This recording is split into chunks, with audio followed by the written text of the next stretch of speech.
Bom dia a todos. Nós estamos aqui mais uma vez no Centro da Memória da Engenharia, na quarta edição do projeto História de Engenharia Contada pelos Engenheiros. O Centro da Memória da Engenharia, ele é gerido, né? A gestão dele é feita pela Associação de Ex-Alunos da Escola de Engenharia do UFMG, e nós ocupamos esse espaço na Rua da Bahia 52. Hoje nós temos a entrevista de um colega, engenheiro civil, formado em 1996, o Anderson Lima.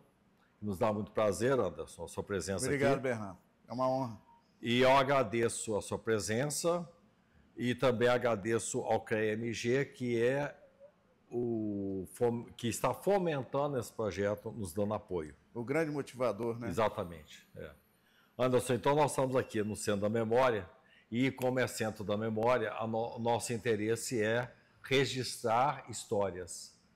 E essas histórias de cada colega, elas são importantes. Nós disponibilizamos esse recurso na rede social e no site da associação. Por tudo isso, eu quero conhecer mais de você. Já o conheço desde 96, através de um projeto que nós trabalhamos juntos, por várias razões, inclusive esta você está aqui hoje. Pela amizade, pelo apoio que você sempre prestou à associação, ao CREA-MG, e nesse projeto que nós vamos falar sobre ele na hora certa.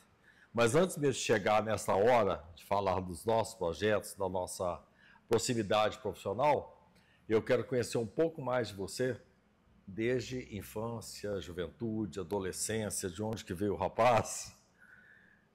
Como é que foi essa trajetória nessa fase? Bom, Bernardo, queria primeiro agradecer a associação, né, ao UFMG, ao CREA, né, por essa parceria, né, com a Associação dos Ex-Alunos da UFMG. Né, eu acho que isso é muito motivacional, até para a engenharia, né, e a história da engenharia, que nós fazemos parte da engenharia. O Anderson é uma pessoa hoje, seus 53 anos, casado, né, com Gabriele, e nós viemos de Divinópolis. Na verdade, a gente só nasceu em Divinópolis. Né? Meu pai, minha mãe são de lá, nós somos 4 irmãos, um já falecido, né? E desses 4 irmãos, né, 2 engenheiros e 2 advogados. Os meus pais vieram de classe muito simples, muito humilde, e o sonho deles era que os filhos estudassem. Né? E eu tive a honra de 1990 passar no vestibular. Né? Pode ser até por um destino, mas eu passei no vestibular em Viçosa, na Universidade Federal de Viçosa, que eu me ingressei no curso de Engenharia Civil, né? E 1 ano e meio depois eu me direcionei para o UFMG, em 1991, onde a gente estudava ainda lá no campus. Né? Então, o Anderson é uma pessoa de uma família de 4 irmãos, 2 pais belíssimos. Meu pai está hoje com 84 anos, né? Minha mãe com 76 anos, muito felizes. Né? A gente mora hoje em Carmo do Cajuru, né? Ao lado ali de Divinópolis. Né? E a gente sempre pensa um pouco o que é a nossa história, os nossos valores. Né? Então, o Anderson veio de uma família simples, humilde, se tornou uma pessoa que até então ama a família, ama os amigos, ama a profissão. Basicamente, eu acho que seria esse o Anderson, né? Nós estudamos uma parte do nosso ensino, no ensino público, né? Vocês migraram para cá do Cajuru na sua infância? Não. Na verdade, porque você nasceu em Divinópolis e foi para que cidade? Então, a gente só nasceu em Divinópolis. Né? Meu pai morava em Belo Horizonte, tinha residência em Belo Horizonte, mas a minha mãe, por ter a família dela em Divinópolis, a minha avó queria que a gente nascesse em Divinópolis. Então, era uma correria, sair daqui para nascer lá. Que ótimo! Né? Então, a gente nascia dessa forma, mas a sede do meu pai sempre foi em Belo Horizonte. Foi aqui, né? E meu pai trabalhou numa empresa, né, que ela estava no Brasil todo, hoje foi extinta, né? E meu pai viajava um pouco também por essa empresa a trabalho, né? Quando foi em 1981, meu pai foi transferido para o Rio de Janeiro, né? Então, durante 81 a 88, nós moramos no Rio de Janeiro. Eu estudei na maior escola pública, até então destinada, grande público era feminino, no Instituto de Educação do Rio de Janeiro, né? E lá a gente estudou, retornamos para Belo Horizonte no final da década de 80, né, onde que eu terminei meu ensino médio na escola, no Instituto Santo Agostinho, né? No Santo Agostinho, ali no Campo Central, né? Ali no bairro Santo Agostinho. E aí, quando eu formei no Santo Agostinho, eu passei no vestibular de Viçosa, miguei para a UFMG, né? Formei em 1996, né? E a partir daí, né, mudei para o Amazonas, de lá até hoje a gente está nessa ascendência aí da engenharia. Eu acho que é isso, um pouco da minha história, né? Do Anderson, um pouco. Não sei se eu tive adolescência, porque eu sempre pensei muito em estudar, prosperar, né? Estudei bastante, né? Então, eu acredito que é um pouquinho E esse disso. apreço pela engenharia, como é que ele aconteceu? Bernardo, isso é a coisa mais interessante. Isso aconteceu no Rio de Janeiro, né? O Rio tem uma bela expressão de obras belíssimas, né? Uma delas é a Ponte Rio-Niterói. A gente estava indo para a ilha de Paquetá, né? Que é um passeio que se faz aos finais de semana, né? E a gente vai de embarcações, e essas embarcações, quando a gente passou debaixo dos pilares, né, da Ponte Rio-Niterói, eu perguntei para o meu pai, quem que faz isso? O meu pai, engenheiro civil. Aí eu peguei e falei assim, pai, eu quero ser engenheiro civil. Né? É. Então, a minha história, de onde que vem a engenharia, foi a partir da Ponte Rio-Niterói, que eu ficava encantado, via aquelas contenções, né, bem afastadas, e eu ficava admirado. Você vê o Cristo Redentor, né? Quem que faz isso? Né? De onde que vem isso? É verdade. Né? Então, o meu encanto pelas obras, basicamente, vieram do Rio de Janeiro. Por exemplo, a gente sabe que o viaduto Paulo de Fronten, né, ele tem uma grande extensão, um grande comprimento, né, e uma via que tem o quê? Um canal de acesso muito grande entre várias regiões do Rio de Janeiro. Tem o túnel Rebouças também. Então, o Rio de Janeiro é um celeiro de obras. De obras, é. Né? Então, isso me motivou muito. Não, eu quero ser engenheiro. Então, a partir daquele momento, quando eu tinha 12, 13 anos, né, eu falei, pai, eu quero ser engenheiro. Aí meu pai, então estude bastante, né, porque não é uma profissão fácil, tem que estudar bastante. Acho que foi a partir daí. É curioso que até os prédios antigos do Rio de Janeiro são monstruosos, né? É impressionante o tamanho deles. Sim, né, e pela arquitetura também, né? Você tem o Arcos da Lapa, por exemplo, né? O Arcos da Lapa é uma coisa assim maravilhosa, né? Ele teve uma determinada finalidade, né, de trazer água de uma região para outra. Depois você vê, hoje tem um bondinho passando sobre o Arcos da Lapa, né? Então, o encanto da engenharia no Rio de Janeiro, eu acho que me trouxe a minha profissão, a minha formação. O próprio aterro do Flamengo foi uma obra... Olha só, o pouco momento que a gente está conversando, né? O número de obras que a gente está falando, né? Claro que eu estou falando mais dentro da engenharia civil, né? Mas é claro que tem outras extensões de outras disciplinas, né? Que a gente tem esse contexto, né? Dentro da engenharia mecânica, da eletromecânica, né? Eu fico imaginando, Anderson, a questão do metrô lá no Rio de Janeiro. Claro. Que é um espetáculo, porque antes você tinha um grau de dificuldade, né? Mas você se orienta melhor no Rio de Janeiro por conta da faixa litorânea, né? Exatamente. Mas depois eles começaram a fazer o metrô, então ele passou a tornar acessível toda a cidade. E a coisa interessante, eu vou falar uma coisa particular dentro da engenharia, mas que eu acho que não é história de mineiro. Meus primos de Divinópolis não conheciam mar, né? E tiveram a oportunidade de visitar a gente no Rio de Janeiro. Mas a gente quis mostrar para eles, né, como que o Rio é belo, grande, né? E eles não conheciam metrô. Quando eles começaram a andar no metrô, eles ficaram assim, só paga só para uma vez para a gente andar para cima e para baixo? Eles começaram a ficar andando de metrô durante uma boa hora, porque ficaram encantados. Né? Descia, determinado 3, 4 minutos, você já estava numa outra região, mais 3, 4 minutos você estava outra, né? Então, são fatos realmente. O Rio de Janeiro proporciona isso, né? Da gente desenvolver um pouco. Então, a engenharia, eu acho que ela está muito centrada nisso, né? Infraestrutura, né? Superestrutura. Então, são cada coisa desse tipo que motiva, até hoje, né, um ano de ser um profissional melhor. Você tomou uma decisão muito jovem. Você tinha quantos anos quando você passou debaixo da ponte aí? 12 anos. 12 anos, menino mesmo, né? Menino. E perseverou, né? Perseverou. Interessante, então, parabéns. O encanto da engenharia foi isso, né?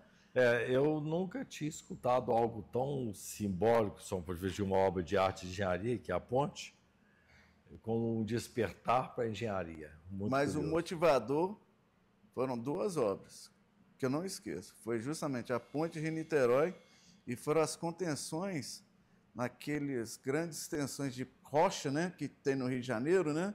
E fazendo as contenções, eu falei assim, rapaz, como é que os caras chegaram até lá para fazer um negócio desse? Né? É muita habilidade, é muita técnica, né, para se fazer uma coisa desse tipo. Muito cálculo, muito conhecimento. Então, isso para mim... Uma coisa é o dimensionamento, outra coisa é a execução, né? Tão diferentes, às vezes. Claro. Né? Então, daí a gente vai despertando, né? Até então, a gente era uma criança muito limitada, né, que conhecia só o quê?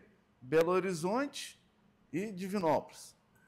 Né? A gente não conhecia outra cidade, a gente não... Vai cair no Rio de Janeiro, que foi a capital do país. Capital do país. Né? Então, para a gente, tudo era novidade.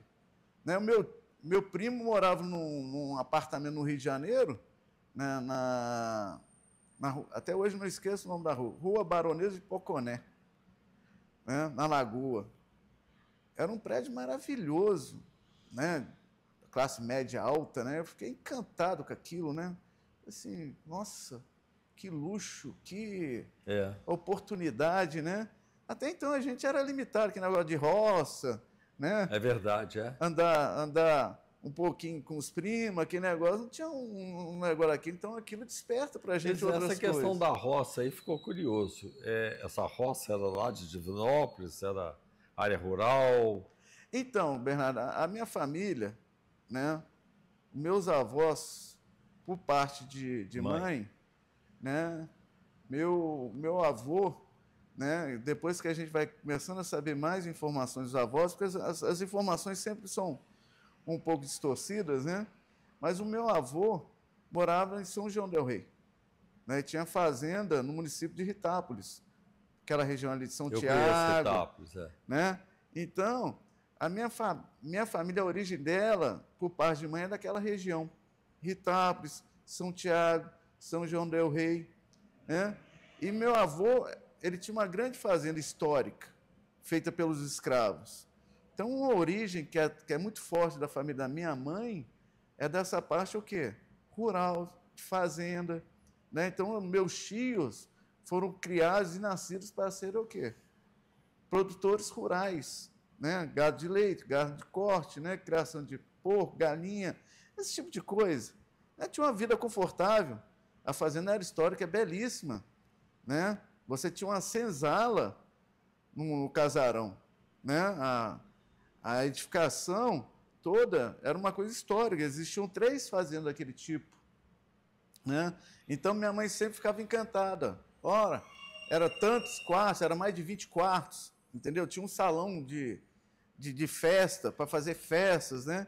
Então, é uma família que não tinha condição financeira muito alta, mas tinha um status um pouco elevado para a época, né?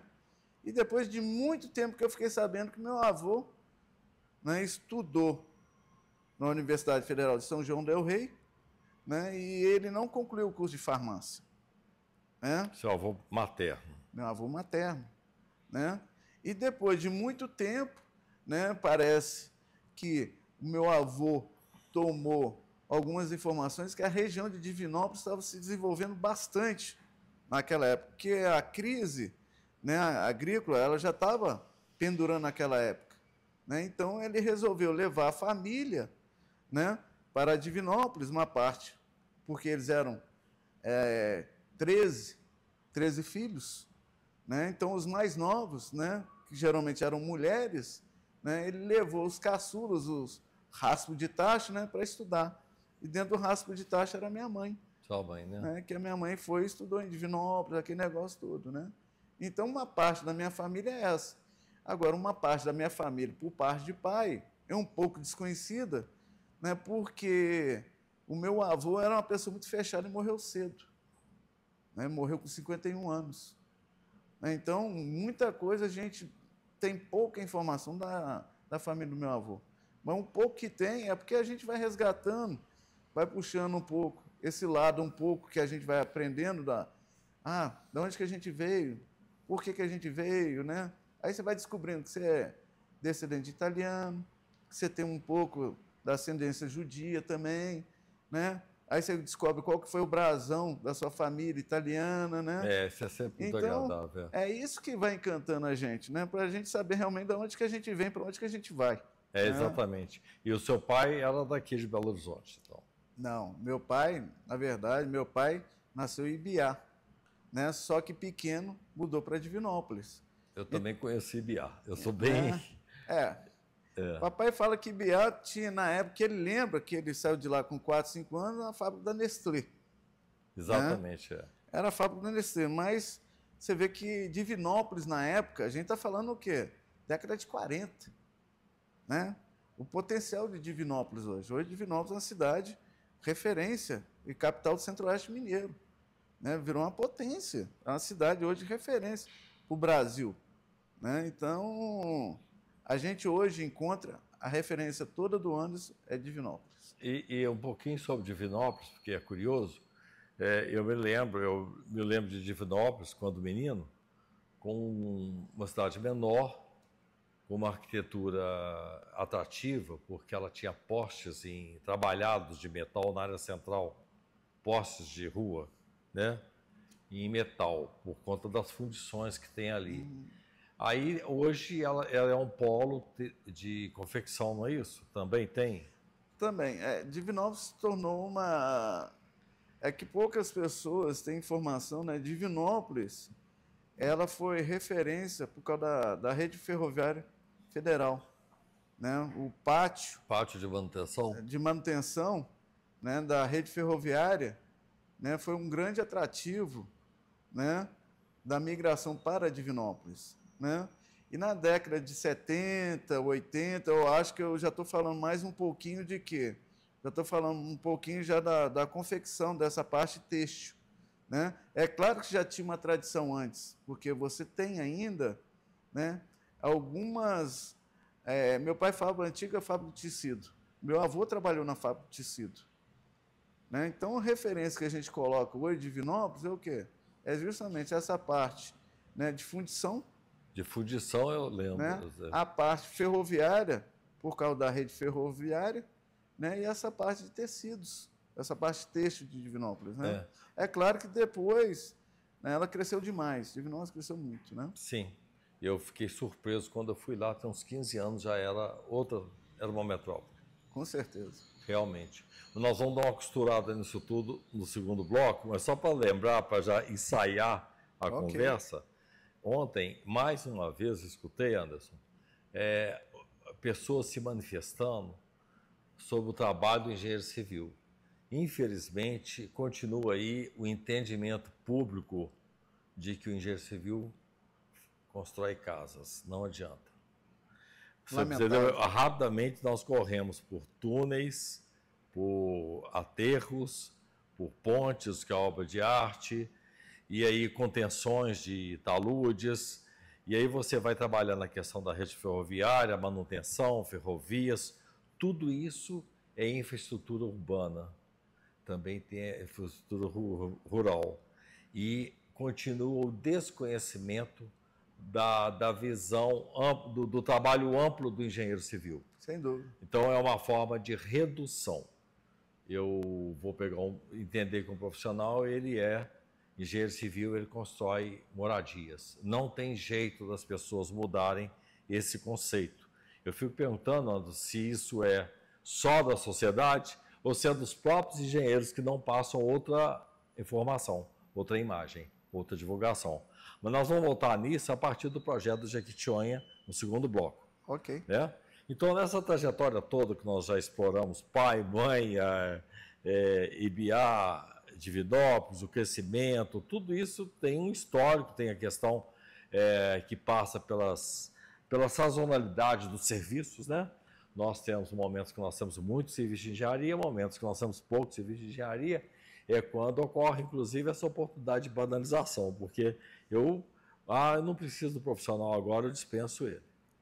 Não é assim? Em vez de eu manter um profissional, como aconteceu com uma empresa de porte aqui, um colega meu formou comigo, e ele houve uma baixa no mercado, 2 deles. A empresa manteve todos os 2 lá. Por quê? Porque era um momento de baixa, mas tem um momento que você já está ali com um profissional todo habilitado, todo alinhado com a estrutura operacional da empresa, de projetos, com a filosofia da empresa. Então, eu não vou abrir mão dele para depois colocar um outro. Então, eles ficavam nervosos, porque eu ficava em casa recebendo. Quer dizer, isso acontecia. As empresas bancavam isso. Mas mudou muito toda a estrutura, né? Até das grandes empresas. Mas por tudo isso, aí você veio fazer o vestibular, você fez o vestibular para Viçosa. Como é que foi esse tempo seu lá em Viçosa, do ponto de vista da engenharia, da experiência com a Universidade de Viçosa? Então, Bernardo, Viçosa para mim foi um grande aprendizado, porque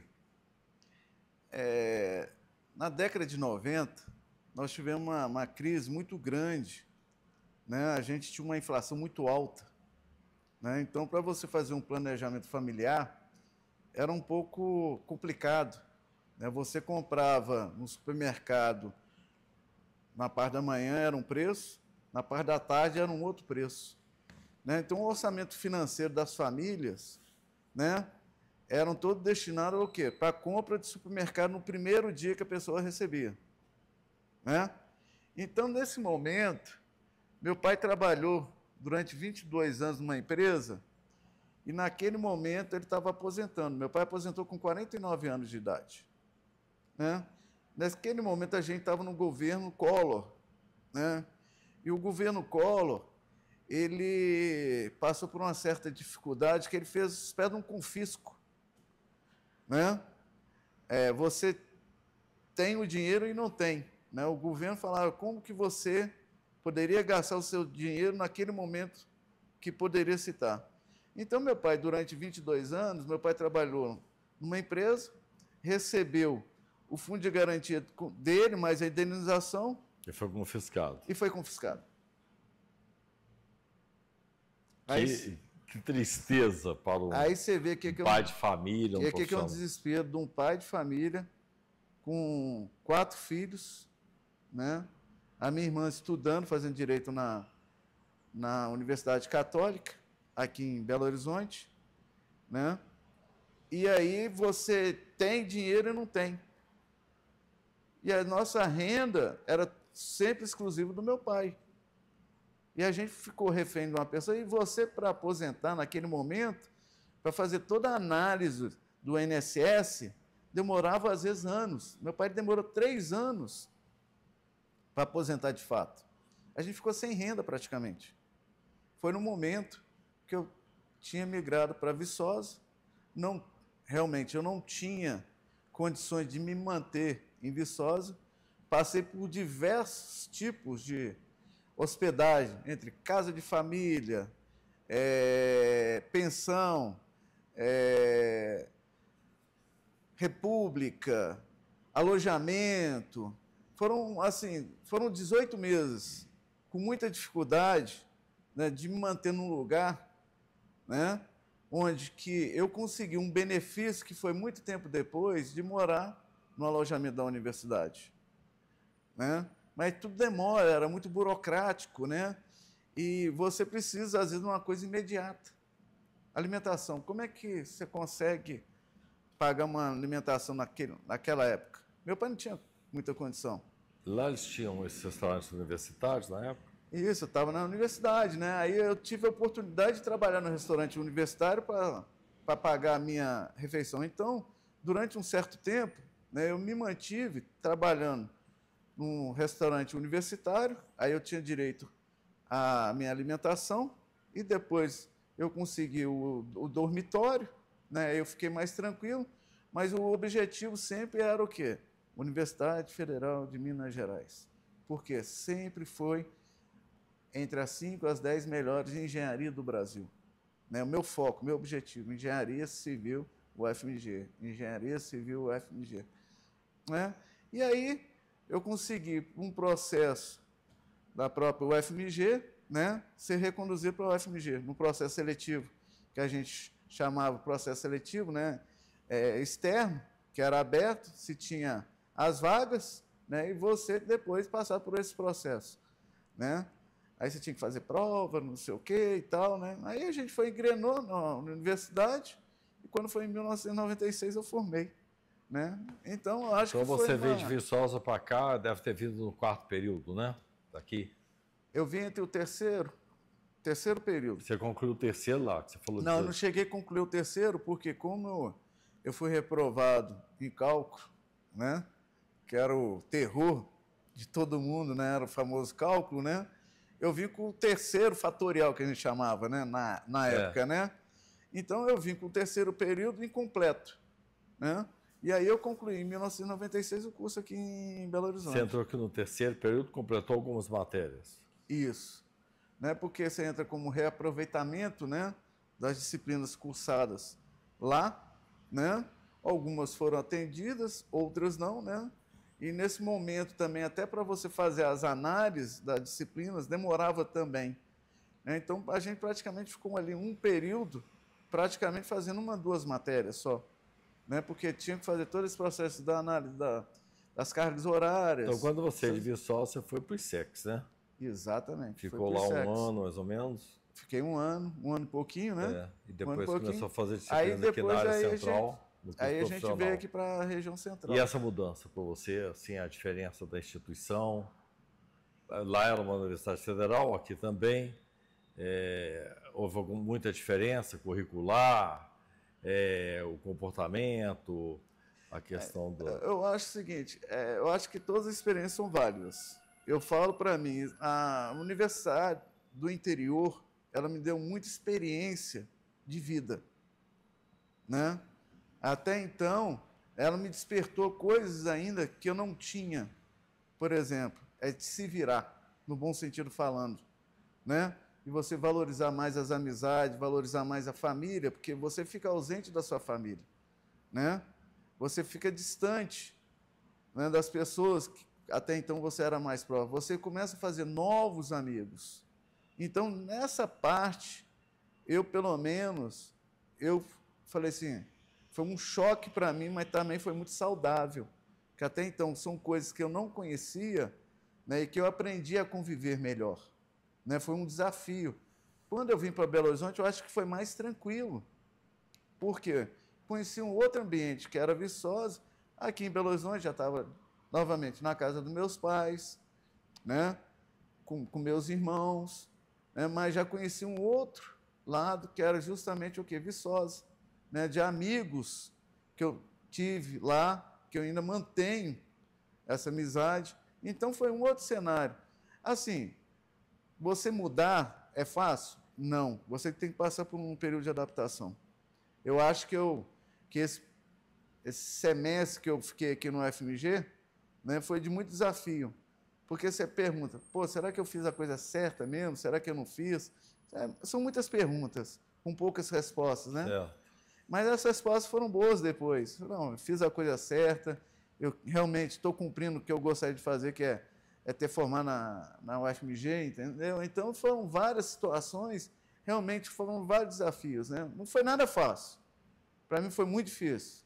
Mas, no final, o resultado foi melhor, né? Quando a gente sai do ISEC, a gente tem aquele pacote de disciplinas, né? Aquele conteúdo muito analítico, muito de dimensionamentos, as físicas, químicas, os cálculos, tudo isso, os desenhos, geometria descritiva, os desenhos técnicos, tudo isso faz uma formação que começa a dar um pouco de prazer. Eu senti muito prazer de começar a ter acesso a essa cultura científica, né, da engenharia. Acho muito interessante.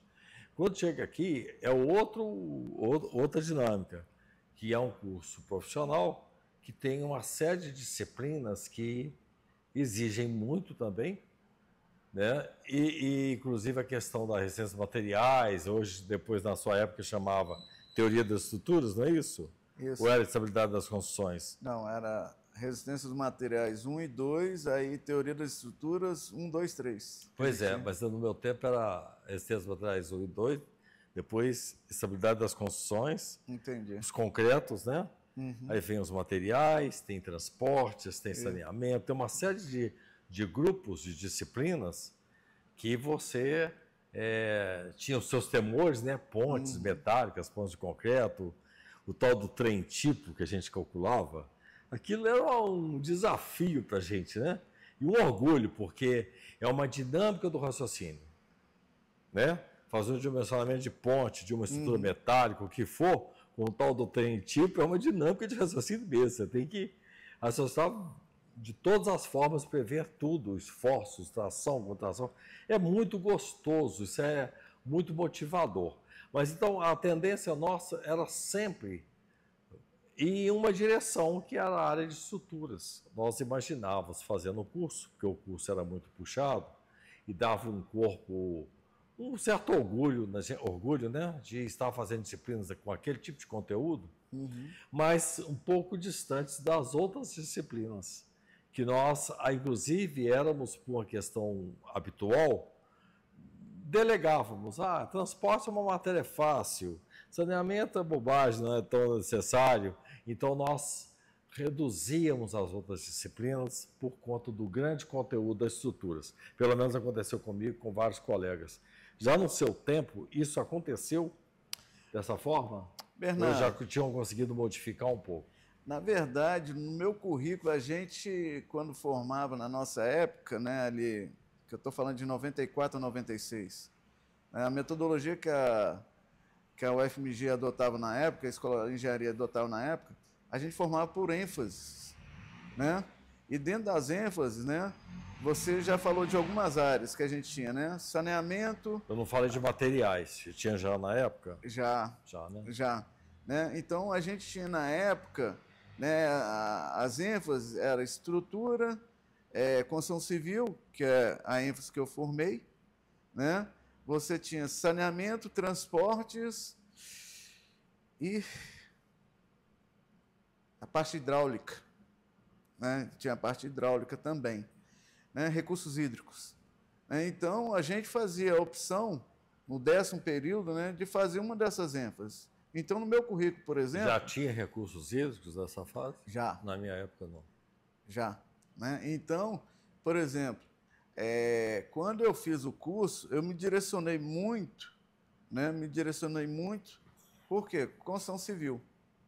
Né? Por que construção civil?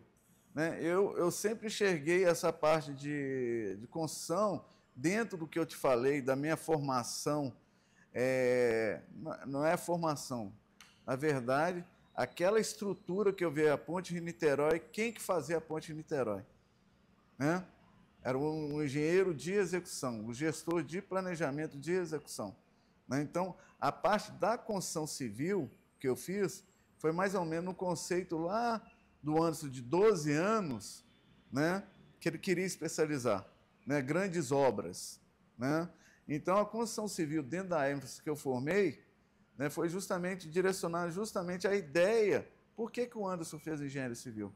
Né? Um pouco não colocar o seguinte, tem algumas disciplinas, né, que a gente sabe que ela não precisa de uma dedicação tanto quanto de umas outras que existe, por exemplo, a nível de cálculo, por exemplo. Né? Mas se você gosta de cálculo e se fica satisfeito com aquilo que te dá maior prazer, eu acho que é isso que você tem que fazer. Né? Mas construção, saneamento, né? Para a gente tudo era novo também, né? Até na própria escola, né? Porque a gente podia ter uma informação, mas a informação que a gente tinha também não era hoje você ter uma internet, né? Apesar que a UFMG, na época, eu ainda usei as antigas réguas T's, né? Que a gente fazia os desenhos, né? Nas pranchetas, né? Aí a gente já pegou um pouco dessa parte de desenho, né? No computador, que a gente usava o AutoCAD, né? Aqui na UFMG, o laboratório que eles montaram de tecnologia, né? Que a gente mexia nos laboratórios, né? De computadores, eram os mais modernos que tinha na época, né? É o 386, o 486, né? Então eram máquinas assim, para a nossa época, no período que a gente formou, era o top da época, entendeu? Não sei se eu te respondi, mas eu acho que é um pouco disso. Na verdade, tinha um conteúdo quando eu me formei, na década de 70, era um conteúdo muito privilegiando a questão das estruturas. E as outras orbitavam dentro de uma estrutura de curso que todos tendiam àquela estrutura de curso, que era a área estrutural da engenharia. Mas as outras áreas, eu acho que isso contribuiu um pouco, Anderson, com esse pensamento da sociedade, do próprio engenheiro, desse segmento bem direcionado e não sistêmico, abrangente. Aí nós vamos chegar lá na trajetória porque os conceitos abriram, inclusive o meu e o seu, que nós trabalhamos juntos nessa área. Aí nós vimos uma outra realidade da engenharia. Aí as estruturas hoje contemplam mais outros segmentos, como saneamento, é amplo, porque a disciplina de saneamento era uma única, certo? Saneamento básico, e era uma disciplina só. Entendi. E nós fazíamos aqui não com aquela preocupação de ser uma disciplina que iria exigir muito. Não exigia tanto. Era muito boa a matéria. Quem dava era o Isnar, na minha época, não sei se você foi aluno dele. Não. E era um espetáculo a aula dele.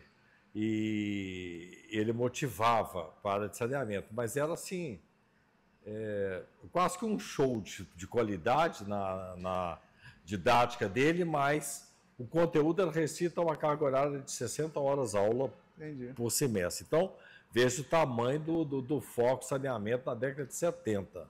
Entendi. Na área de estrutura, de transportes, então, nem pensar, a coisa que tinha mais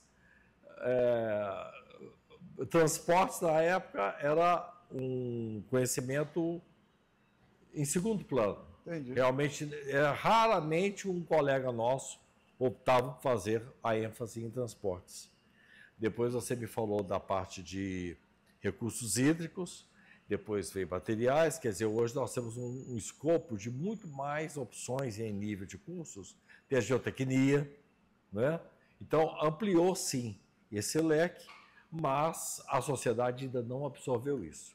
A escola ampliou o conhecimento, aí tem as atribuições dadas pelo Conselho Regional, mas na prática eu não vejo essa demanda de fato a partir dessa formação mais abrangente. É a minha opinião.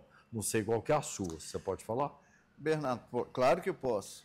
Né? Porque eu tive uma experiência como estagiário na CEMIG, que é Centrais Energéticas de Minas Gerais.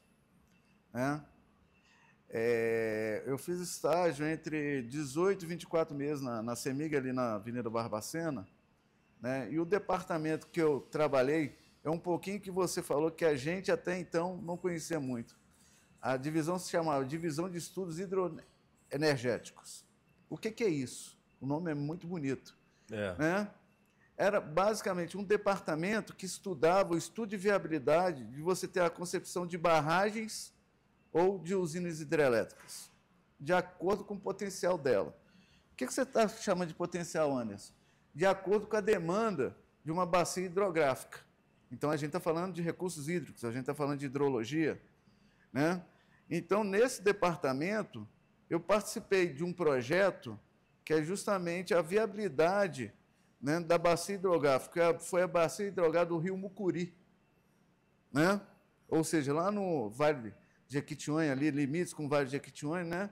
Um excelente potencial, que até então tinha poucas referências hidrológicas dessa região, de fazer concepções de barragens e de, ou não, né, de usinas hidrelétricas. Aí a gente está falando de pequenas usinas hidrelétricas, como pode ser médias ou grandes, né? E nesse departamento eu tive a oportunidade de fazer tanta parte de projetos, né, desde a parte de concepção, de fazer o estudo, de você pegar toda a política de dados que a gente lá, a CEMIG sempre teve uma política de dados muito grande a respeito de postos pluviométricos e fluviométricos, ou seja, a gente está falando, né, de estudos hidrológicos, a gente está falando de água, né, que vem de cima, e águas que a gente tem superficiais. Superficiais, é. Né? Então, a gente fazia, por exemplo, medições de descargas, né, dessas bacias, desses rios. Né? Eu tive a oportunidade de fazer isso. Né? Você pegava um pequeno córrego, você entrava com um pequeno molinete, né? Você todo cheio de macacão, você entrava no meio do rio, né? E você ficava lá medindo a velocidade da água com um molinetezinho, ele corria, e tinha um colega lá anotando, ó, deu tanto, deu tanto, deu tanto. Aí você caminhava, mais tanto. Ou seja, a gente fazia toda a análise, que era a área desse canal. É, porque tem os contribuintes também, né? Os fazia antes, depois, fazia o acréscimo. Então, a gente teve essa oportunidade de trabalhar, como a gente está falando, somente em estruturas. A engenharia civil não é só isso. Né? A engenharia civil, ela é grande, ela é complexa. Né? A gente teve aí o marco de saneamento há pouco tempo, né? que a gente tem. Né? Aí a gente está falando de aterro sanitário, a gente está falando de lixões, a gente está falando... Ou seja, a engenharia civil propriamente dita, ela é muito rica, e não só limitado, né, nessa concepção de construir só casas. Né? É, uma área de transporte de cargas, de passageiros, tudo isso é muito importante, claro. Né? Os modais, né? Os tipos de transportes. Então, aquela visão que nós tínhamos, transporte é algo mais simples, é mais tranquilo. E isso aí refletiu muito na nossa infraestrutura, exatamente porque nós aqui tínhamos uma formação mais direcionada. Uhum. Infelizmente era assim. Muito boa, mas a abrangência, a abertura acontecia, às vezes, por uma demanda de fato. Tipo assim, na área pública, quando tinha demanda. Na área privada, as demandas eram maiores, porque o setor privado sempre existiu, e sempre demandava por conta das expectativas nossas, humanos, né? Nós temos demandas pessoais, desejos, aí o setor privado cria essas demandas e contrata os profissionais. Aí vem a questão do público, que passa um pouco sobre a fisiologia humana, mas nós vamos chegar lá daqui a pouco. Vamos deixar isso para o segundo bloco. E aí, na escola aqui, então, nós já entramos nessa discussão dos conteúdos. E aí o perfil dos colegas e dos professores, o que você viu de diferente aqui? Bernardo, eu falo o seguinte, né, a engenharia, ela está sempre em evolução. Né?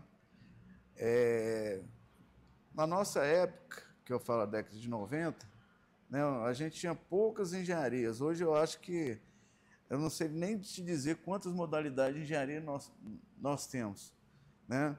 Uma hora você vê um curso aí, engenheiro clínico, aí depois, daqui a pouco, você tem engenheiro de manutenção clínica, engenheiro não sei o quê. Na minha época, né, a gente tinha, por exemplo, na escola, era civil, mecânica, metalurgia, química, não sei se eu falei elétrico, acho que a gente tinha 6 cursos no máximo. Eu acredito que hoje na escola a gente deve ter 10, 12 cursos. 14 cursos, parece. 14 cursos, né? Parece, né? Na nossa época eram 6 cursos.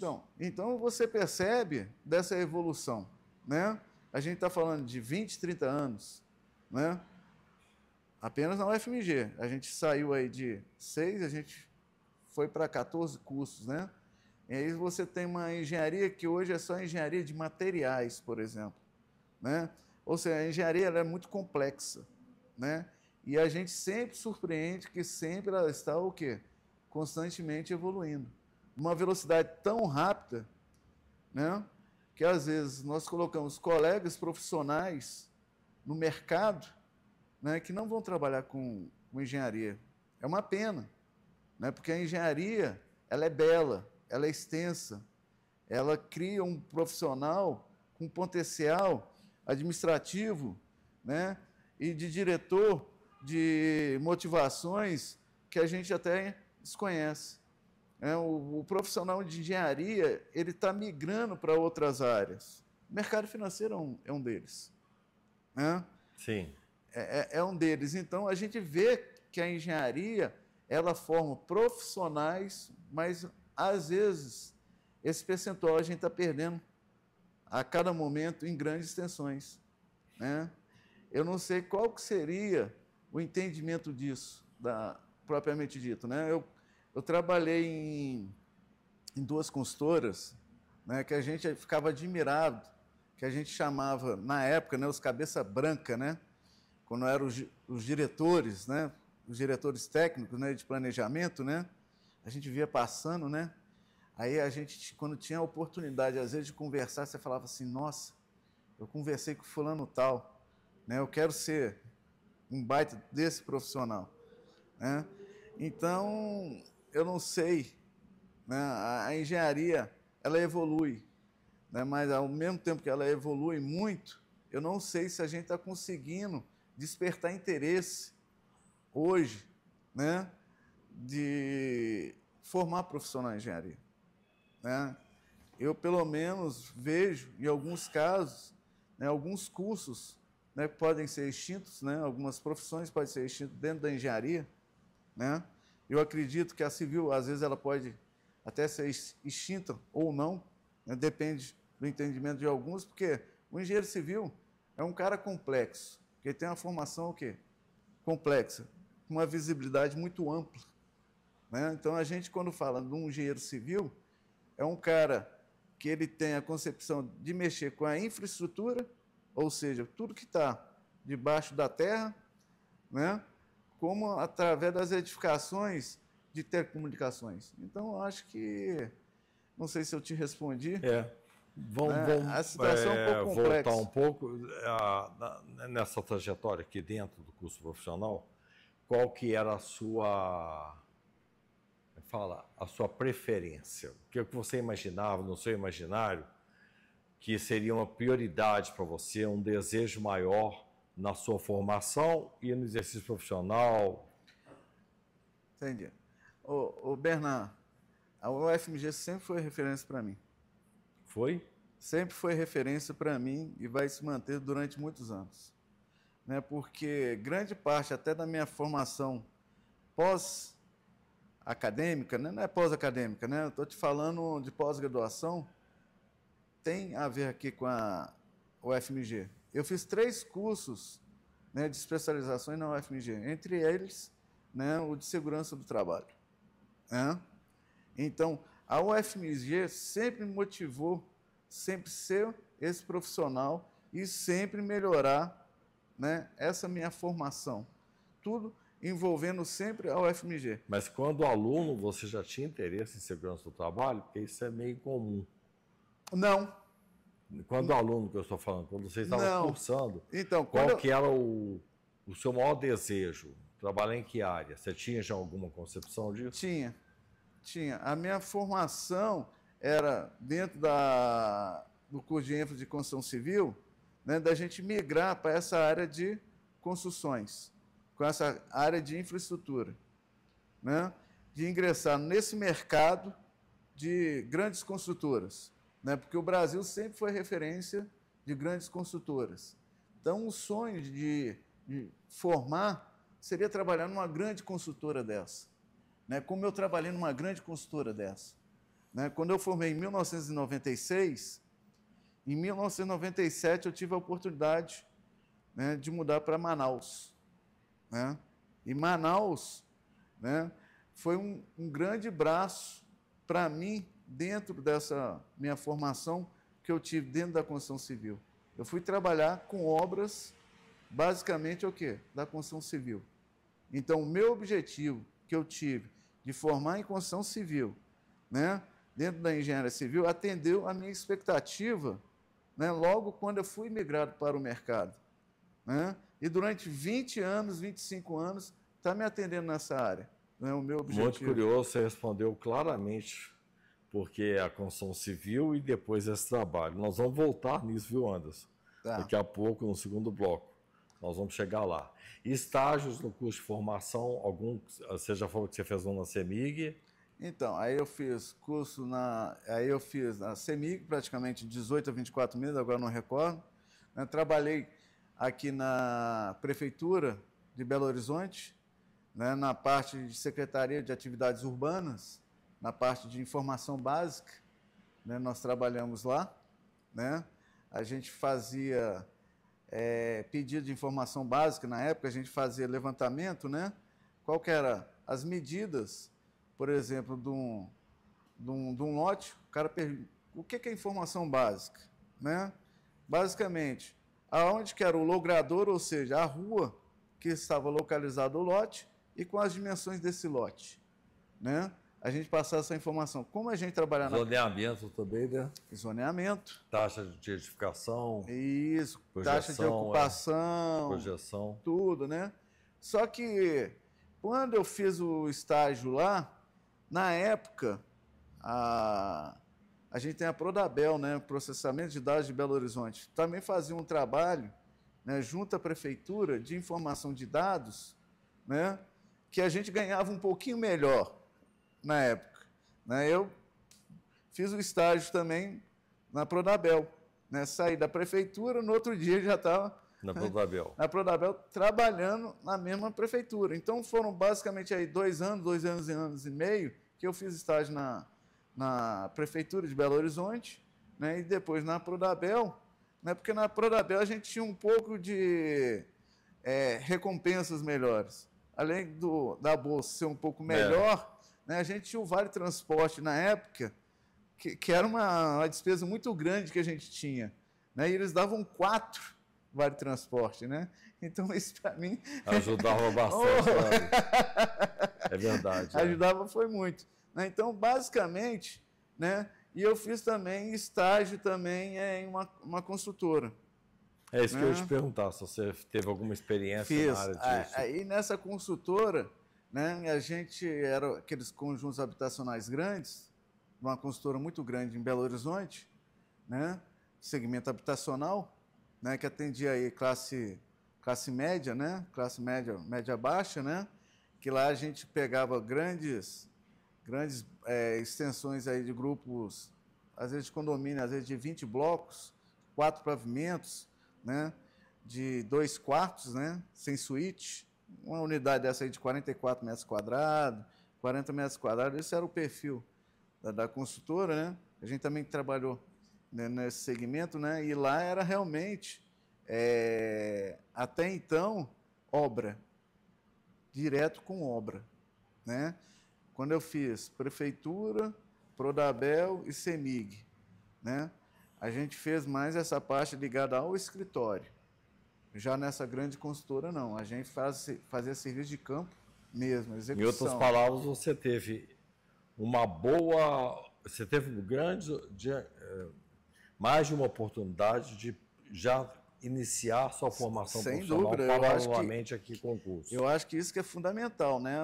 Você sai, eu vou chamar de completo, não sei se é o termo correto, né? A minha base de formação dentro da escola de engenharia, né, somado com a minha experiência dos estágios, contribuiu muito quando eu fui migrado para o mercado de trabalho. Né? O estágio ele foi fundamental, porque na minha época você fazia o estágio supervisionado, né? Você tinha que fazer uma cadeira, depois você prestava e fazer um relatório, hoje o pessoal, alguns chamam de TCC, né? E esse estágio que eu fiz, né, ele justificou até no futuro para me migrar realmente para o mercado de trabalho. Eu te falo, dentro do trabalho que a gente fez até do próprio estágio que eu fiz dentro da UFMG, né, que foi meu último estágio, né, que a gente se conheceu até lá, né, Bernardo? Né, que foi esse projeto, né, que foi muito interessante, serviu também, contribuiu demais. Eu já iria entrar nele no segundo bloco no início. Nós vamos então vamos voltar pular novamente. um pouquinho. Estou curioso com uma parte aí, porque a questão da família é muito importante na formação. E para uns falta e para outros ela é apoio, né? Uhum. E aí, nessa história toda, você estava estudando aqui, a família estava aqui? Estava ou aqui. já tinha migrado para onde eles estão não. atualmente? Minha família é aqui em Belo Horizonte, né? Então eu formei aqui, né? Com o apoio dos meus pais, né?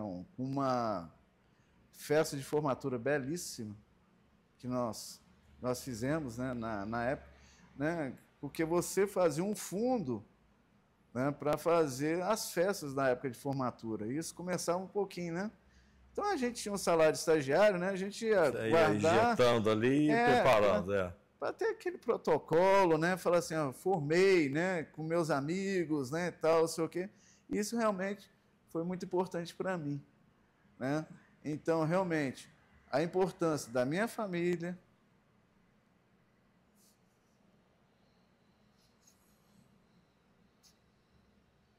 É sempre importante mesmo. Isso faz parte da entrevista, né? As lembranças de família, o apoio, as conquistas, isso é muito bom. Desculpa. É um encanto. É? Que maravilha. Nós vamos então agora, com tanta emoção e com tanta alegria, né, ao mesmo tempo, nós vamos interromper o primeiro bloco e vamos começar, daqui a pouco, uns 10 minutos de intervalo, nós vamos continuar com aquela história quando nós dois nos conhecemos, que você fez um trabalho muito bom comigo, que me deu muita satisfação, onde nós criamos um outro trabalho, que nós vamos falar dele daqui a pouco. Ok. Tá bom?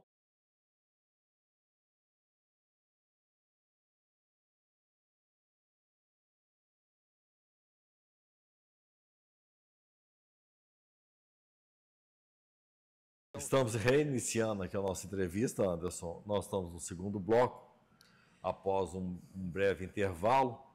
Estamos aqui na Rua da Bahia 52, no Centro da Memória da Engenharia, que é a gestão do Centro da Memória feita pela Associação de Ex-Alunos da Escola de Engenharia da UFMG. Então, por tudo isso, nós estamos aqui na quarta edição, para quem está nos assistindo, do projeto História de Engenharia contada pelos ex-alunos.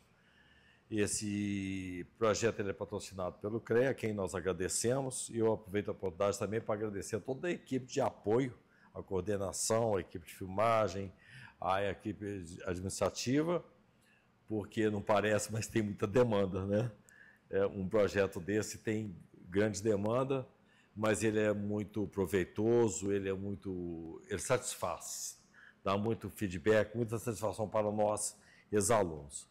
Anderson, no primeiro bloco nós exploramos toda a sua trajetória da escola. Saindo da escola, teve uma experiência muito curiosa, porque eu tinha tentado criar aqui na escola, com um professor na época, o Núcleo de Apoio a Municípios, o NAM, Núcleo de Apoio a Municípios, já dentro de uma visão de planejamento estratégico, de inteligência de projetos, otimização, análise de valores, para dar apoio a executivos públicos, como é que fala?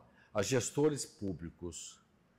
Então, esse trabalho ele era muito inicial na época. E eu consegui um contato com os CID, Centro Integrado de Desenvolvimento, que era um apoio da Assembleia Legislativa, e a gestão dele era feita pelas esposas de deputados. Não sei se você se lembra disso. E em parceria também, né, articulado, eu vou fazer uma homenagem para ela com a Marizinha, da área de planejamento da universidade, da Pró-Reitoria de Planejamento. E ela, com a Marieta Vitorino, que era a arquiteta do Centro Integrado de Desenvolvimento Social da Assembleia, nós montamos esse projeto para ser executado no Jequitinhonha. E fizemos uma parceria com a AMAGE, no Alto... Associação dos Municípios do Alto Jequitinhonha, AMAGE. E foi um sucesso esse projeto. Mas antes de irmos, eu fiz uma seleção aqui dentro da escola com alunos. Nessa seleção apareceram muitos candidatos interessados em atuar nesse pequeno projeto, né, que seria no mês de julho, nos municípios do Alto Jequitinhonha. E nesse projeto apareceu você, no processo seletivo. Você foi selecionado, eu me lembro, porque você tinha um perfil mais maduro já na época do que os colegas. Mas você estava no 5º, 6º ano, 7º ano, 8º ano, você já estava mais à frente, né? Exatamente. Mas foi um sucesso o projeto, porque eu selecionei 20 alunos, tinham 70 candidatos. Eu não sei, eu acho que eu nunca passei nenhum processo seletivo. Então eu me lembro que eu fiz um mutirão numa sala, não sei se você se lembra disso, e expus o projeto. A exposição em si já selecionou os que estavam interessados, os que não estavam naquela, porque é aquela mesma história que eu coloquei anteriormente. Muitos desses alunos, atualmente nossos colegas, não se interessavam em nenhuma área que não fosse dentro do cartel aqui de entendimento do que é engenharia. Essa área explorava, ela extrapolava o que era passado aqui. Nós não temos até hoje, eu lutei por isso, um núcleo, um segmento dentro da escola de engenharia e nenhuma outra de apoio aos municípios.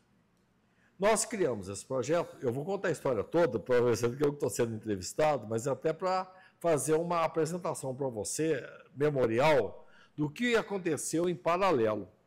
Entendi. Nós selecionamos vocês e fomos para trabalhar 15 municípios, com 20 alunos.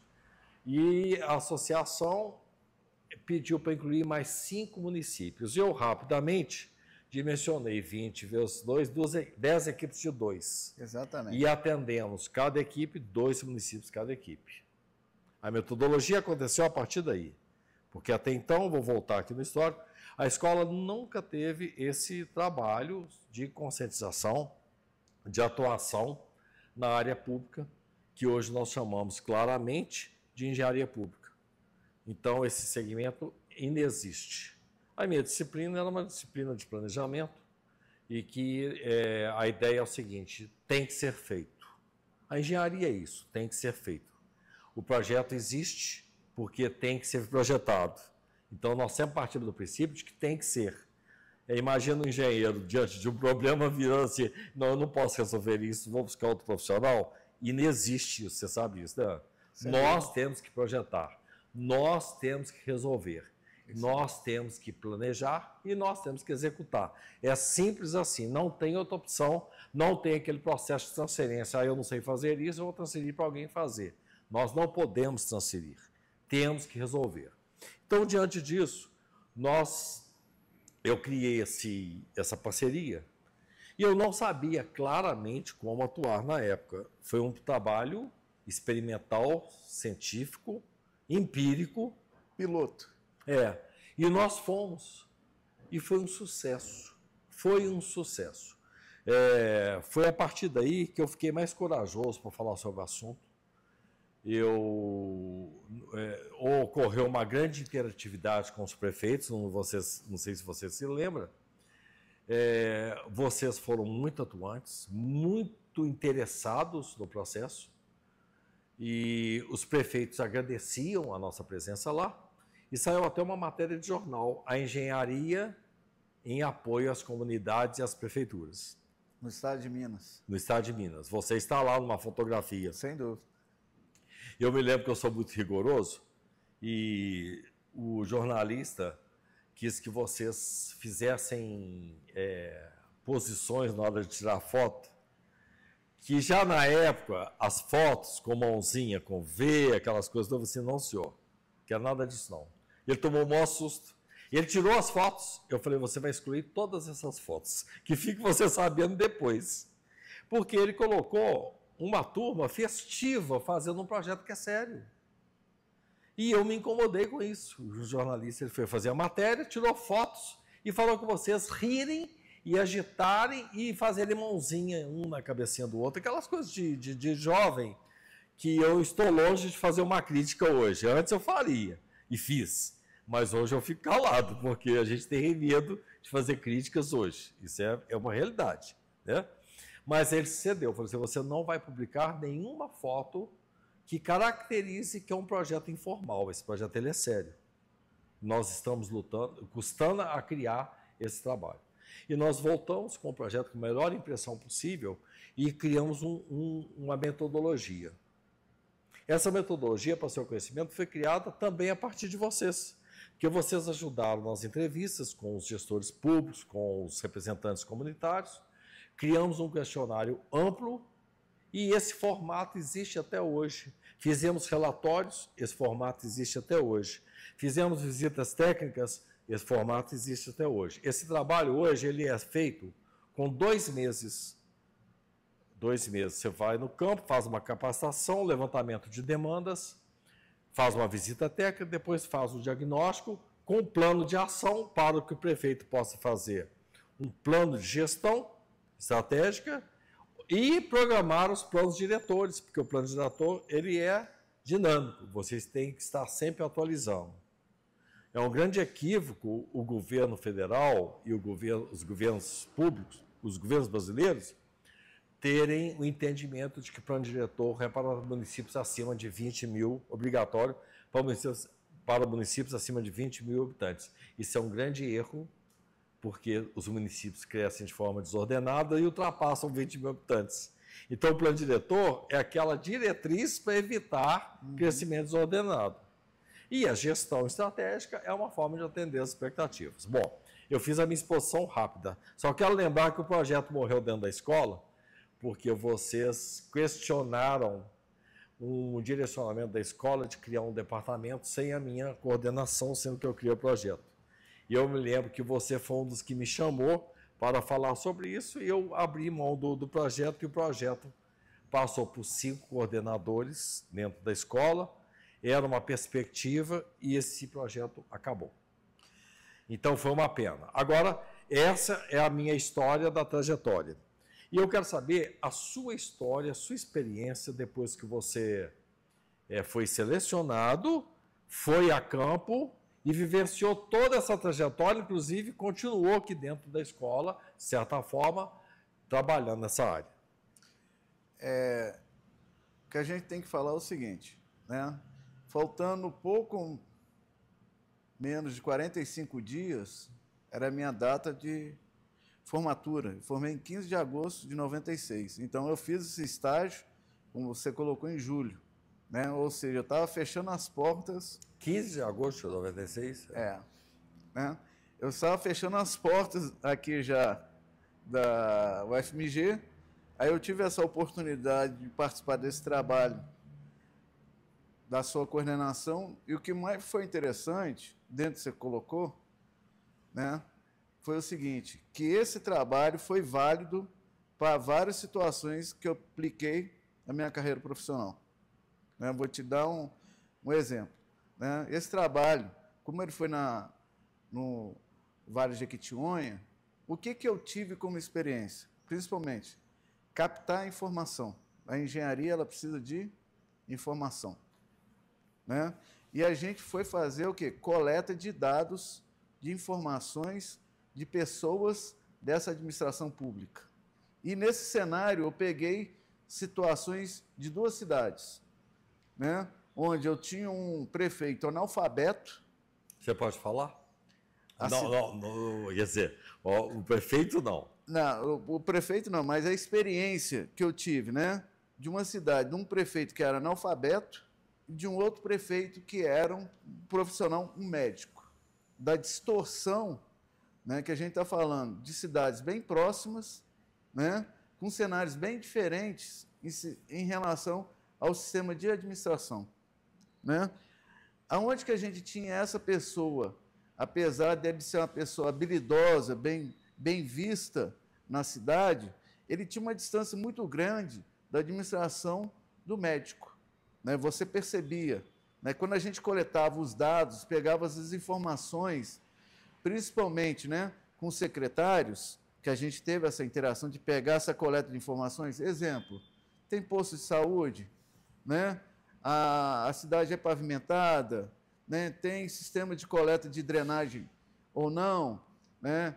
É calçada, por que a outra é asfaltada? Então, essas foram informações básicas, né, que era responsável depois para a gente trazer para a sua coordenação para fazer a leitura do relatório final. Então, basicamente, né, esse trabalho ele foi fundamental para a minha carreira, porque ela ainda abriu mais o quê? O meu conhecimento, né, do que era a engenharia civil propriamente dita, né, dentro da minha formação ainda. Né, por exemplo, eu trabalhei numa construtora, Bernardo, que ela participou, né, do processo de licitação na época, né, que foi justamente do governo Fernando Henrique Cardoso, né, que foi justamente, né, do espaço aéreo, né, da Amazônia. Ou seja, a Amazônia ela não tinha informações do espaço aéreo. O que é isso? De várias aeronaves, né, estarem... Silvan, né? Projeto Silvan, que é o Sistema de Vigilância da Amazônia. Né? Nós participamos do processo de licitação, né, que foi a primeira concorrência internacional, e dessa concorrência internacional, né, foram várias parcerias de diversas construtoras, e que a proposta não era só uma que até então existia, que era o menor preço. Lá já partiu do processo de qualidade. Né? Então, quem que seria, né, que ganhasse, vamos colocar, seriam duas referências, preço e o quê? Proposta de qualidade. Né? Aí você me pergunta, Anderson, para onde que isso foi válido? Né? Esse estágio que você fez, né, na UFMG, que valeu para o Jequitinhonha, né, e que isso trouxe de oportunidade? Basicamente, coleta de informação. Né? A gente precisava pegar informações locais, que o projeto Silvan, né, ele envolvia a Amazônia, e a Amazônia engloba, querendo ou não, vários estados. Né? Entra Amazonas, Pará, Acre, Rondônia, Roraima, Maranhão, parte do Tocantins, é o que a gente chama de Amazônia. Né? Então, uma área de grande cobertura. E o que seria basicamente isso? São parabólicos virados para o céu, né? E ali ficaria fazendo o quê? Todo esse sistema, né, de vigilância, entre aspas, do nosso espaço aéreo, coletando informação. Né? Então, quando a gente fez o processo de licitação, a gente participou, né? Tinham engenheiros que iam na linha de frente pegar informação local. O que era informação local? Tem fonte de infraestrutura, o que é isso? Dá para fornecer minerais? Né? Tem areia na região? Né? Se não, de onde que eu vou pegar essa informação? Quanto que isso vai sair de preço? A gente fazendo um orçamento, coleta de informações. Né? Tem mão de obra adequada nessa região? Não tem. Então, a gente faz essa coleta de informações. Né? Então, a partir desse processo que a gente fez, né, justamente de coleta de informação, né, a engenharia propriamente dita, né, dentro do que eu aprendi aqui na UFMG, né, na parte acadêmica, já estava um pouco envolvido com esse seu projeto. Então, isso aí foi fundamental, até para me ser selecionado, entendeu? Como profissional. Né, uma coisa que chamaram a atenção na época foi justamente isso. Me explica esse projeto que você trabalhou na UFMG. Quando eu expliquei isso para as pessoas que estavam requisitando o perfil naquele momento, isso me ajudou muito, contribuiu muito. Né? Então, esse trabalho que nós fizemos dentro da UFMG, né, chamou muita atenção a partir da pessoa que estava recrutando na época profissionais de engenharia. Né? Isso também foi o pulo, o salto, para mim ter outras experiências, porque uma coisa está vinculada com a outra. Né? E aí, Eu morando na Amazônia, morei 12 anos, né, na Amazônia, né, basicamente sediado praticamente em Manaus, né, eu tive uma visão, o que é um outro Brasil? Né? Lá você não tem estradas, você tem rios. Né? Então, o canal de comunicação maior era o quê? Os rios. Hoje a gente tem o maior exemplo que a Amazônia está totalmente isolada, porque os rios secaram, como é que chega esse suprimento? Só via o quê? Ar, porque não tem estrada. Então, a logística para a gente fazer até essas obras na época, né?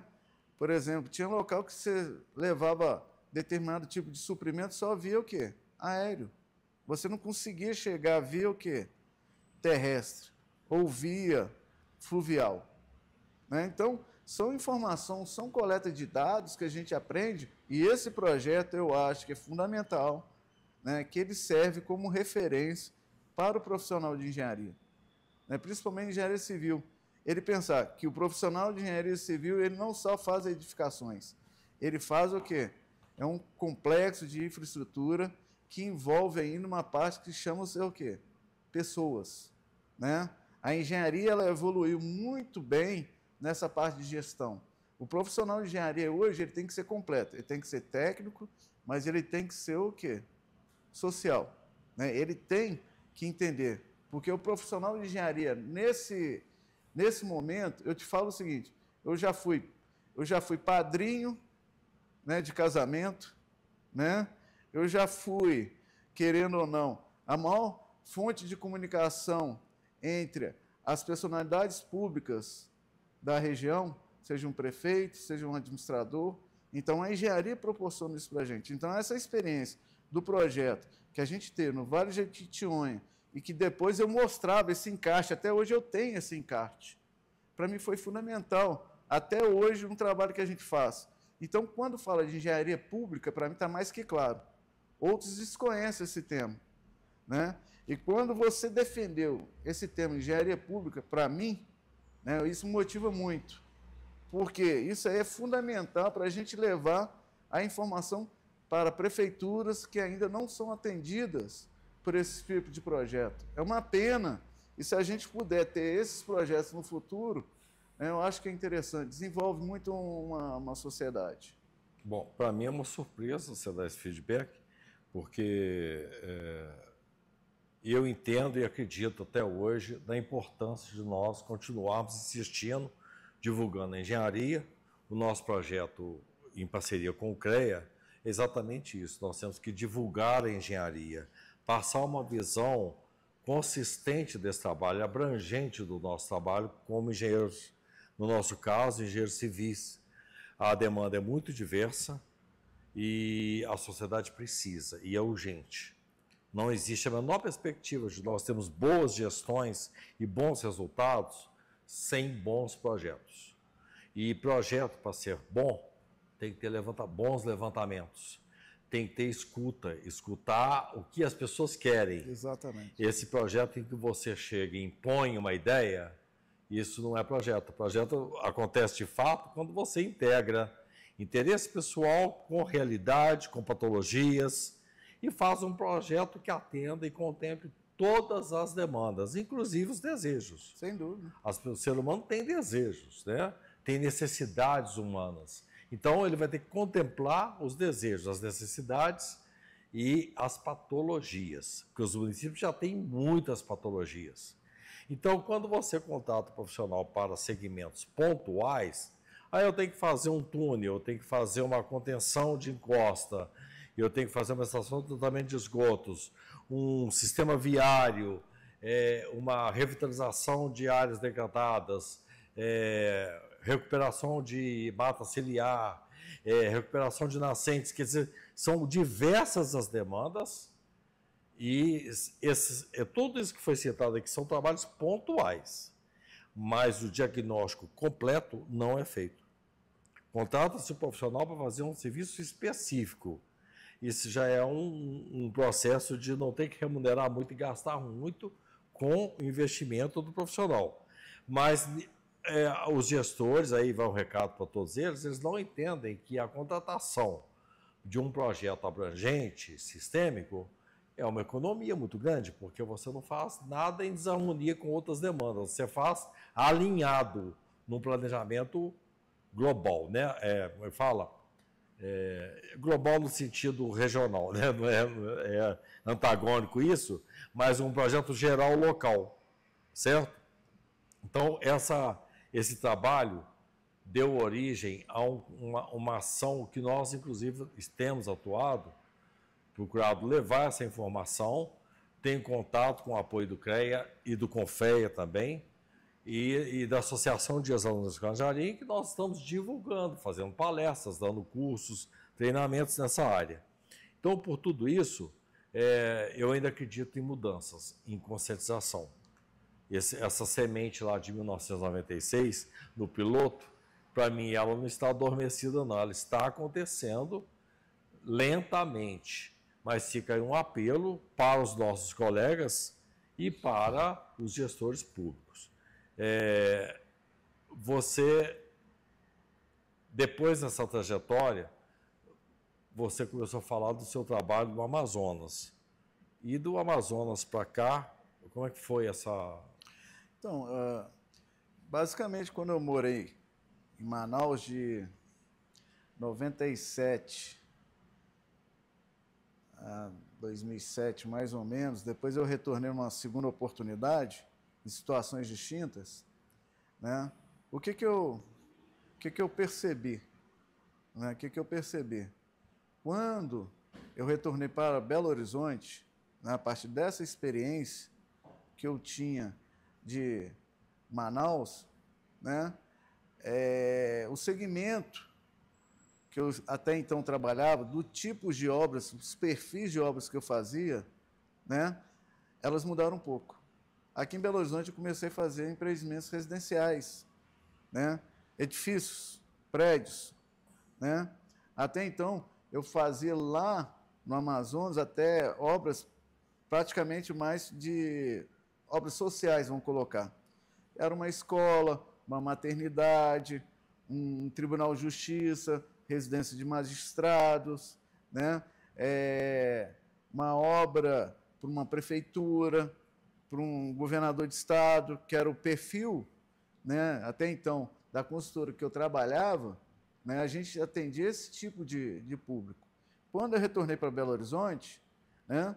Eu comecei a trabalhar em consultoras com segmento da parte o quê? Obras prediais, né? Mas, até então, quando eu estava na região norte, por eu viajar bastante, né, porque em um certo momento eu estava lá na fronteira de Tabatinga, que é o Alto Solimões, aí faz fronteira com o Peru e com a Colômbia. Você tem uma ideia, às vezes a gente não tinha suprimentos no lado do Brasil, eu atravessava a fronteira seca e adquiria esse material na Colômbia, na cidade de Letícia. Né?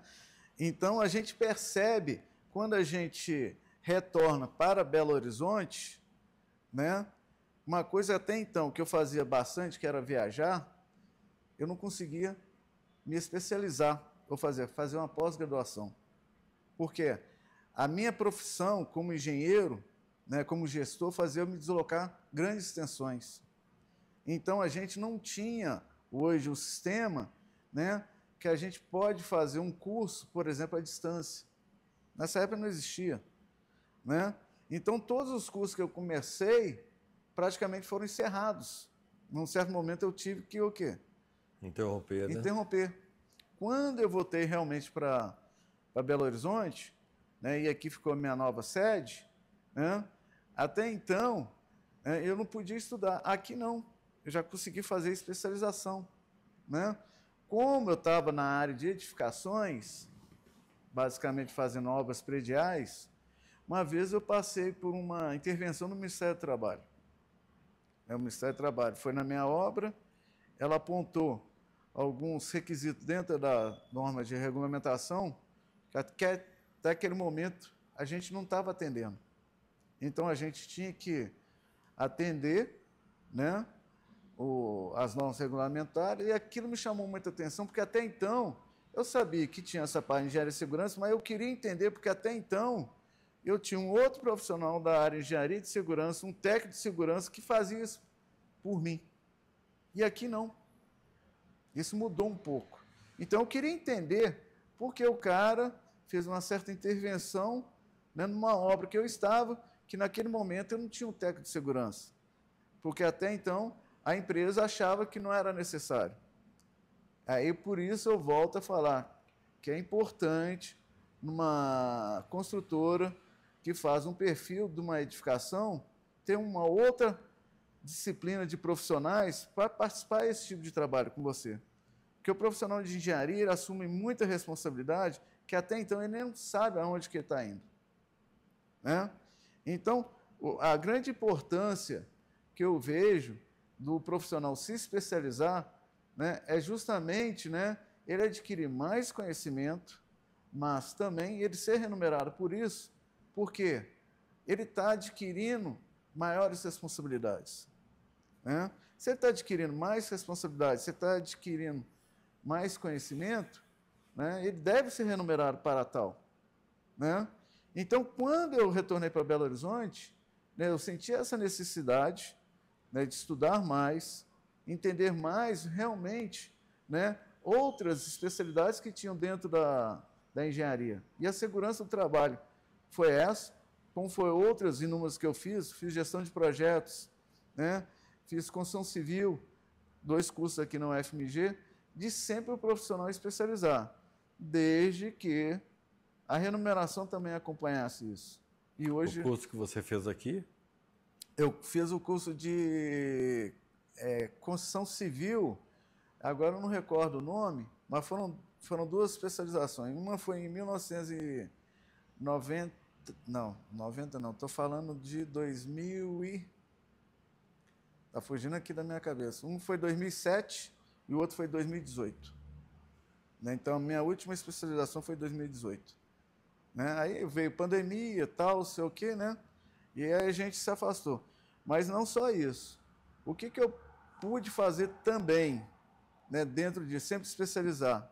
Semana passada, nós estivemos na SOEA, né, que até então é uma semana que a gente chama Semana Oficial de Engenharia e Agronomia, que é um evento promovido pelo Conselho Federal de Engenharia e junto com todos os CREAs. Né? E lá, dos diversos temas que a gente participou do Congresso, tinha o tema justamente que a gente está falando, que é a engenharia pública. Ah, que ótimo. Né? Que eu tive o prazer de participar do tema. E eles estão tendo uma abordagem mais ampla, extrapolando a lei que está equivocada, falando em engenharia pública apenas, ela legislou apenas para trabalhos de edificações populares, que é muito limitado. Existe, porque... Como está linkado também, existe também a ideia das cidades inteligentes também. Sim. Né? Então, são temas que estão correlacionados. Né? Então, quando eu falo dessa parte de engenharia pública, já existe um entendimento também de cidades inteligentes, que eles se correlacionam, tá certo, né? Que existe um sombreamento. Né? Então, dentro dessa parte, um profissional igual eu trabalhei, fazendo muita parte de campo, a parte de licitação, a parte de planejamento. Aí a gente volta para Belo Horizonte, que é um grande centro de referência, né? E a gente sempre especializando e sempre ficando mais o quê? Com expertise, né? Trabalhando sempre em planejamento, organização, em gestão, né? A gente se torna um profissional melhor. Sim, com certeza. Mesmo porque esse conceito de cidades inteligentes, se eu for pensar, não existe inteligência quando você não tem conhecimento básico de nada. Exatamente. Você tem que pegar o conhecimento básico, aplicar análise de valores, ter uma estratégia para isso. Então, qualquer meio, né, Anderson, ele é importante para nós. Sem dúvida. Eu queria saber se você poderia falar um pouco de uma pessoa que está aqui presente, que ela não está me trazendo, não está, como é que fala? Eu estou conhecendo-a hoje. Eu gostaria tanto que ela ficasse aqui conosco. A nossa querida Gabriela. É Gabriela? Gabriele, a minha esposa. Gabriele, você é muito bem-vinda. Eu gostei muito de conhecê-la, viu? Seja bem-vinda. Obrigada. Eu queria só escutar você uma coisa muito curiosa. A Gabriela, como é que é ter um marido, Gabriele, um marido com essa demanda toda? Porque, além de tudo que ele já fez, Amazonas e tudo mais, ele ainda foi para...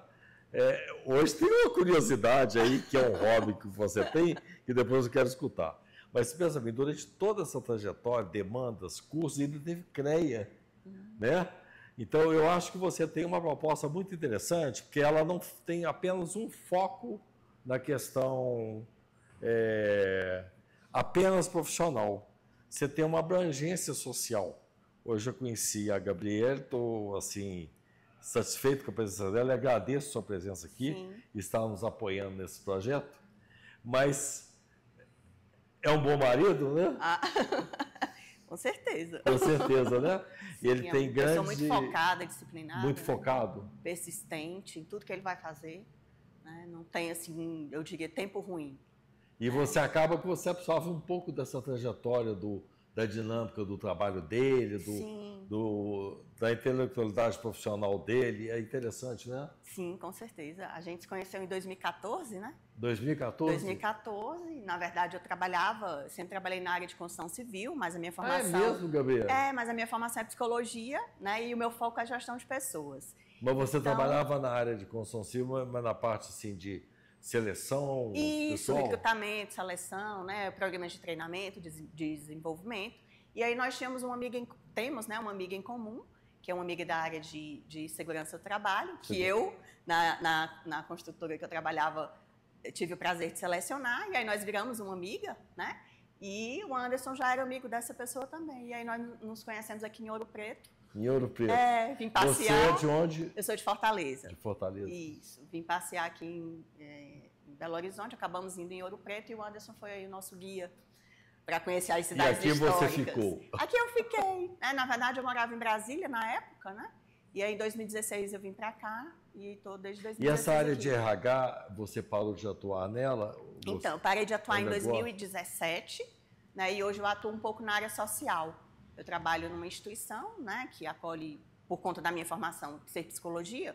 Tem várias áreas também, como na engenharia, né? A gente pode permear por vários setores. E hoje eu trabalho com a área social, num projeto social que fica em Contagem. Ah, é? Isso. Anderson, você e esposa estão muito conectados com o social também, né? Bastante. Bastante. Muito bom isso. Isso me conforta muito.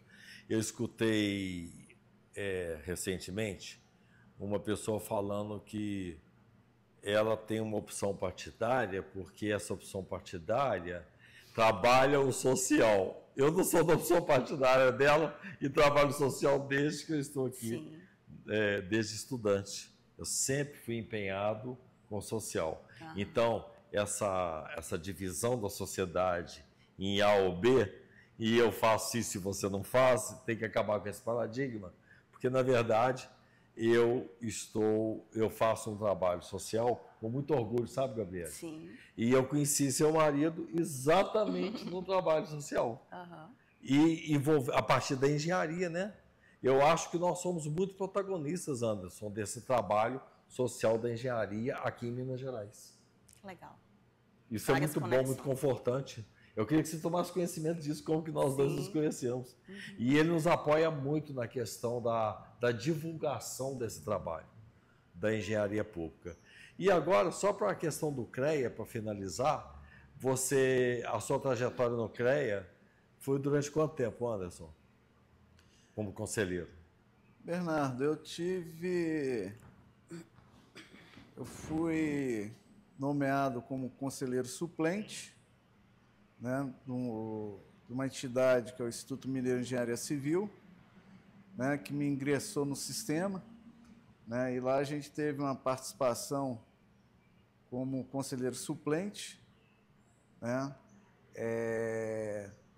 e logo na sequência como conselheiro adjunto, né, que a gente ficou no mandato de 3 anos, ou seja, dessa participação como conselheiro 6 anos, como suplente e adjunto pelo Instituto Mineiro de Engenharia Civil, e a grandeza da gente conhecer o sistema CREA-CONFEA é justamente isso, a amizade, né? Que a gente vai fazendo um network, né? Um trabalho tão grande que a gente vai conhecendo as entidades, a gente vai conhecendo realmente sobre legislação, né? Que até então a gente conhece muito pouco lá na parte da nossa universidade, né?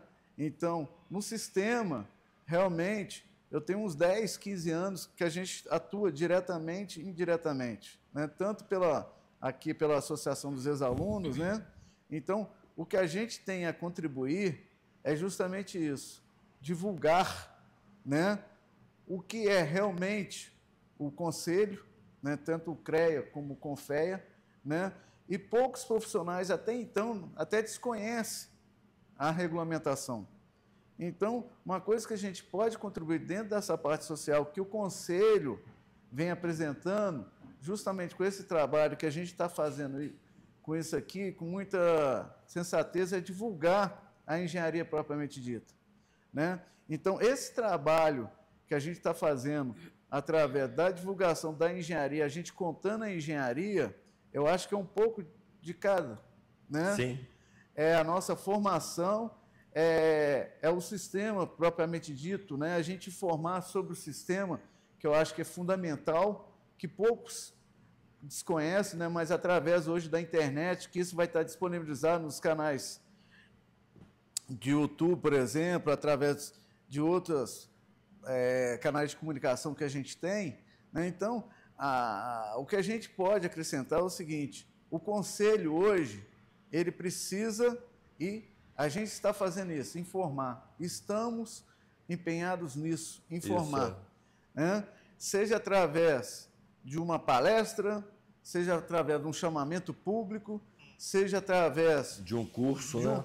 De uma formação que o Conselho hoje está disponibilizando, várias plataformas aí de extensão de especializar através de cursos de treinamento, né? A tentativa eu acho que é válida, ou seja, está se reinventando, né? E a gente, com grande orgulho, eu faço questão de participar disso, né? E como conselheiro, né, que eu tive essa oportunidade de participar, eu fiz boas amizades, né?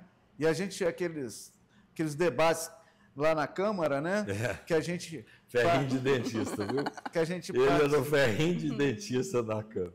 Que a gente participou, né? Uma coisa que eu falo para todo mundo, né? Quando a gente foi conselheiro, que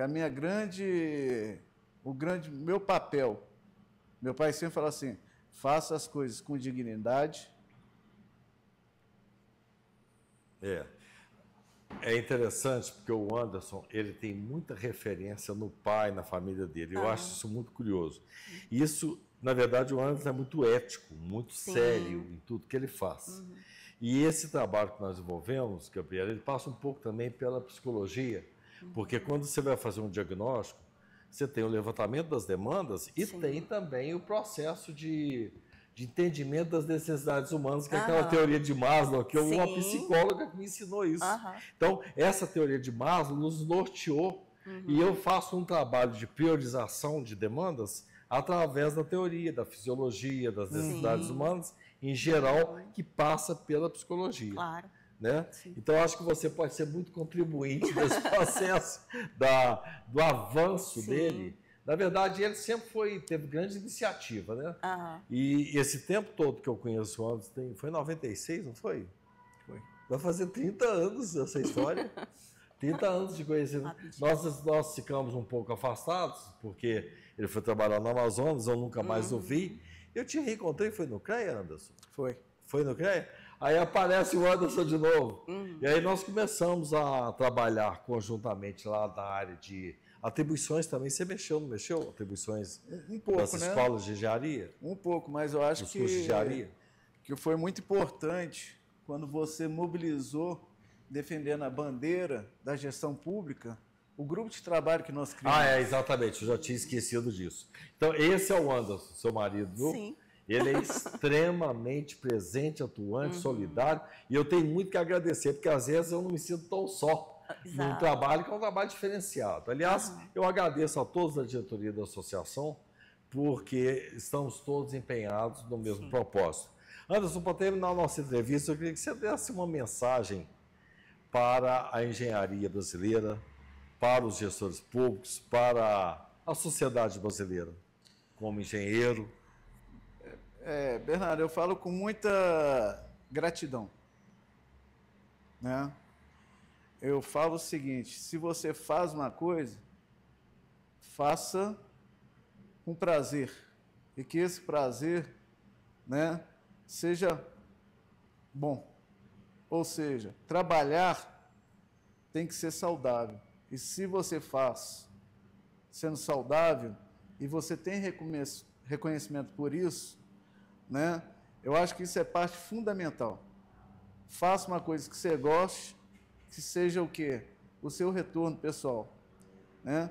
O que eu quero deixar como recado é o seguinte: seja um bom profissional, seja digno e seja ético, né? Eu nunca vou esquecer uma palestra que eu vi de um prefeito, nesse caso foi de Mariana, que sofreu aquela grande tragédia, né? E lá ele falou o seguinte: você sabe o que você traz para o homem? É dignidade, e dignidade é trabalhar, né? Então eu falo para todo mundo: trabalhe com dignidade e seja ético, né? Eu acho que com isso Sim. você vai desenvolver Isso tudo. é para os profissionais, está muito bem colocado, e para o governo brasileiro, Então, para a sociedade.